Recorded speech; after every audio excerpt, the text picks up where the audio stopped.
రీసెంట్గా ఓ వీడియో తీసిన బాగా వైరల్ అయింది, 1 మిలియన్ వ్యూస్ కూడా వచ్చినాయి. ఈ వీడియో చేయడానికి మెయిన్ రీజన్ వచ్చేసి స్టూడెంట్స్ ఎవరైతే ఉంటారో ఈ లోన్ యాప్స్లో మనీ తీసుకొని చాలా ఇబ్బంది పడుతూ ఉంటారు, ఇట్లా స్లైస్ కానీ ఎంపాకెట్ కానీ. సో అట్లా తీసుకోకూడదని చెప్పేసి అవేర్నెస్ కోసం ఒక వీడియో అయితే తీయడం అయితే జరిగింది. ఇప్పుడు ఈ వీడియో కింద బ్రో నన్ను రిఫర్ చేసింది, వీడియో వల్లే అలవాటు అయ్యింది, నా అకౌంట్లో కూడా వీడియో డబ్బులు తీసినాడు అట్లా అని చెప్పి చాలా మంది మెసేజ్లు పెట్టినారు, కమెంట్లు కూడా చేసినారు.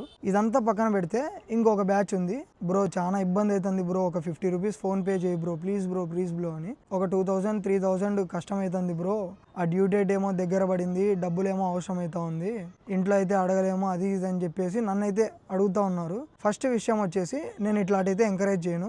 రెండోది వచ్చేసి నా దగ్గర కూడా డబ్బులు లేవు. ఇంకా మూడోది వచ్చేసి వాడు ఎవడో కూడా తెలియదు, వాడిని డబ్బులు అడుగుతున్నావు అంటే నీ అంత చీప్ ఫకింగ్ ఫెలో అయితే లేడు. పక్కన ఎవరినో డబ్బులు అడిగే బదులు మీ ఇంట్లో పేరెంట్స్ని అడుగు, ఒకవేళ వాళ్ళు ఇచ్చేలాగా ఉంటే.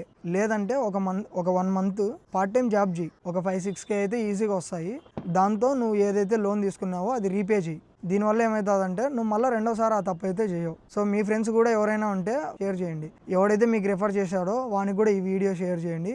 అండ్ ఏదైతే వీడియో వైరల్ అయిందో అది కింద ట్యాగ్ చేసా, ఒకసారి చూడండి. Let's go boys.